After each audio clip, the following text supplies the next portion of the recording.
নমস্কার, আমি ঋতিকা। আমার চ্যানেলে আবারও সবাইকে স্বাগত। তো দেখতেই পাচ্ছেন আমি আজকে আপনাদের সাথে পুদিনার আইসক্রিমের রেসিপি শেয়ার করব। তো তার জন্য পুদিনা পাতা নিয়ে নিয়েছি। পাতাগুলোকে ফার্স্টে দেখুন আমি ছাড়িয়ে নিচ্ছি। শুধু পাতাগুলো নিয়ে নেবো, আমি কিন্তু ডাঁটিগুলো নেব না। অনেকে ডাঁটিগুলোও ব্যবহার করে থাকে, কিন্তু আমি শুধু পাতাগুলো ব্যবহার করব।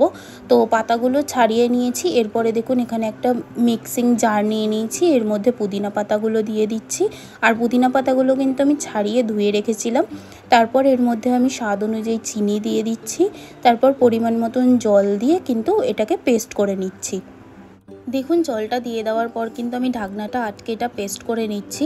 তো আমার কিন্তু পেস্টটা রেডি হয়ে গেছে। একটা লিকুইড মতন আমি কিন্তু রেডি করে নিয়েছি। এরপর এখানে একটা আমি বাটি নিয়ে নিয়েছি আর একটা ছাঁকনি নিয়ে নিয়েছি।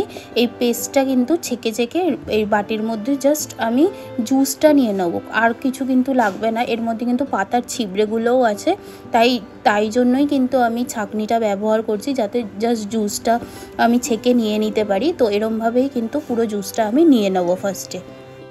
দেখুন আমি লিকুইডটা কিন্তু পুরোটা ছেঁকে নিয়ে নিয়েছি। এরপর আমি এর মধ্যে স্বাদ অনুযায়ী নুন ব্যবহার করছি। নুনটা আপনারা পরিমাণ বুঝে দেবেন। এরপর নুনটা দিয়ে দেওয়ার পর আমি কিন্তু এর মধ্যে চাট মশলা দিয়ে দিচ্ছি, তাই নুনটা কিন্তু বুঝে দেবেন। চাট মশলাতেও একটু লবণের ভাগ থাকে, তাই আমি পরিমাণ মতো নুনটা দিলাম।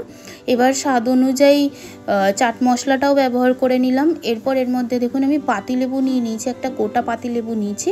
পাতিলেবুটা আমি এর মধ্যে চিপে দিয়ে দিচ্ছি। আর গন্ধরাজ লেবুও আপনারা ব্যবহার করতে পারেন। আমি গন্ধরাজ লেবুর যে জেসটা হয় সেটা শুধু ব্যবহার করছি। আর সেটা দেওয়ার সময় কিন্তু দেখে নেবেন, সাদা অংশটা বেশি দেবেন না, তাহলে তেতো হয়ে যাবে। তাই দেখুন আমি ঘষে হালকা করে অল্প একটুখানি দিয়ে দিচ্ছি। এতে গন্ধরাজ লেবুর একটা ফ্লেভারও আসবে খুব সুন্দর, তাই ব্যবহার করছি এটা। এরপর ভালো করে মিক্স করে নেব। মিক্স করে নিয়ে এর মধ্যে একটু জলও দিয়ে নেব, দিয়ে ভালো করে মিক্স করে নেব। তারপরে কিন্তু আমার ওই লিকুইডটা রেডি হয়ে যাবে। তো আমি কিন্তু জলটা ব্যবহার করে নিয়েছি। এরপরে দেখুন একটা চামচের সাহায্যে আমি ভালো করে মিক্স করে নিচ্ছি। এরপরে আমি একটা আইসক্রিম মোল্ড নিয়ে নিয়েছি। এই মোল্ডের মধ্যে কিন্তু আমি অল্প অল্প করে এই লিকুইডটা দিয়ে দেবো।